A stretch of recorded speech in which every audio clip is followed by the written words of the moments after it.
मनसे अध्यक्ष राज ठाकरे यांनी खरं तर गंगेचा प्रश्न आहे तो उपस्थित करण्यात आला होता आणि यानंतरून आता शिवसेनेने आहे ते गंगेच्या प्रश्नावर पुन्हा एकदा डिवचलेलं पाहायला मिळतं आणि या सगळ्या संदर्भात बोलण्यासाठी संतोषजी पुन्हा एकदा आहे ते गंगेचा प्रश्न आहे तो उपस्थित केलेला आहे आणि गंगेची शुद्धता याच्यावरून खरं तर विचारांचंच काय अशा पद्धतीचे हे पोस्टर आहेत ते समाधान सरवंकर खरं तर दादरचे नगरसेवक आहेत माझी त्यांनी हे पोस्टर लावले. कसं बघतं या पोस्टरकडे?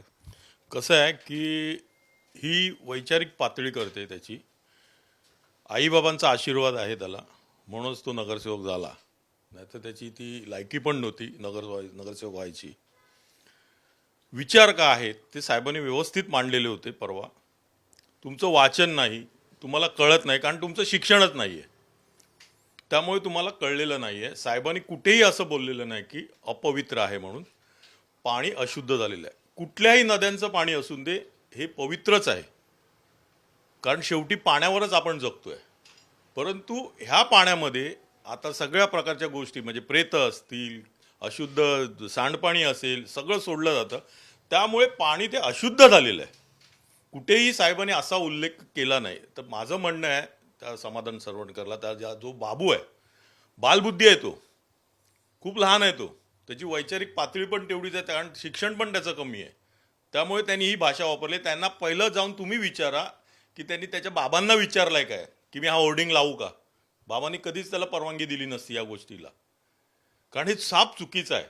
साहेबांनी जे विचार मांडलेले आहेत ते नीट ऐकायला पाहिजे होते त्यांनी, कारण सगळ्या स्तरातून मला वाटते चांगल्या आमच्याबरोबर आता जे संपर्कात येत आहेत लोक, मग ते पत्रकार असून देत, चांगले डॉक्टर्स असून देत, ही लोक सगळी लोक बोलतात की साहेबांचे जे विचार आहेत, जे आजचा जो चिखल झालेला आहे राजकारणाचा, त्या चिखलामध्ये साहेबांनी जे विचार मांडले आणि विस्तृतपणे मांडले, प्रत्येक गोष्ट, छोटी छोटी गोष्ट, मग ते देशमुख असून दे प्रकरण असून दे, औरंगजेब असून दे, सगळी प्रकरणं जी आहेत ती व्यवस्थित विस्तृतपणे मांडलीत की त्याच्यामध्ये कुठलाही ट्विस्ट घ्यायला नको कोणी, आणि त्या पद्धतशीर मांडलेलं. पण त्याला ते भाषण मला वाटते त्यांनी ते ऐकलं पण नसेल, कोणीतरी सांगितलं असेल, बालबुद्धी आहे, त्यांनी ती स्टेटमेंट केली आणि ते होर्डिंग लावलं. आणि हे फक्त स्टंट आहे प्रसिद्धी करता. इलेक्शन आलेलं आहे, आता कोणच त्यांच्याकडे बघत नाही आहे, कारण त्यांचे आमदार हरलेले आहेत. त्यामुळे आता कोणीच त्यांना विचारत नाही. गणपतीच्या काळामध्ये हिंदू हिंदू बोलता आणि गणपतीच्या काळामध्ये रिव्हॉल्वर घेऊन फिरता आणि फायरिंग करता तिकडे. कसले तुम्ही वैचारिक आणि कसले हिंदू तुम्ही?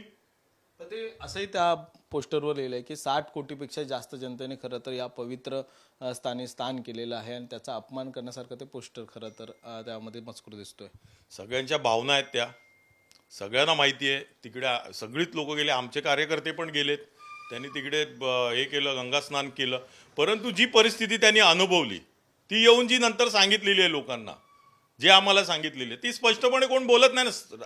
आमचे साहेब स्पष्ट बोलतात ना, स्पष्टोक्त येतं ना ते, त्यामुळे तर आहे ना. त्यांनी क्लिअर कट सांगितलेलं, त्यांनी क्लिप पण दाखवल्या. असं नाही आहे, तिकडे तुम्हाला शिवाजी पार्क शिवतीर्थावर त्यांनी क्लिप दाखवल्या, त्या कशी प्रेतं टाकतात तिकडे, कसं सांडपाणी त्या नदीमध्ये सोडलं जातं गंगेमध्ये, हे सगळं दाखवलेलं आहे.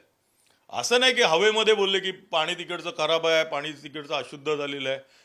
त्यांनी कुठेही असं सांगितलं पाणी अशुद्ध का झालेलं आहे की ते दाखवलेलं आहे त्यांनी, कशामुळे झालेलं आहे ते. अपवित्र हा शब्द कुठेही त्यांनी कुठल्याही भावना कोणाच्या दुखवतील असं कुठेही बोललेलं नाही की ते पाणी अपवित्र आहे म्हणून. हा मूर्ख माणूस, हा बालबुद्धी, यांनी फक्त स्वतः हिरोगिरी करायची, लोकांमध्ये चर्चा व्हावी, कारण आज होर्डिंग एक लागल्याबरोबर सगळ्या पत्रकारांनी त्याची दखल घेतली. हाच तर प्रॉब्लेम आहे.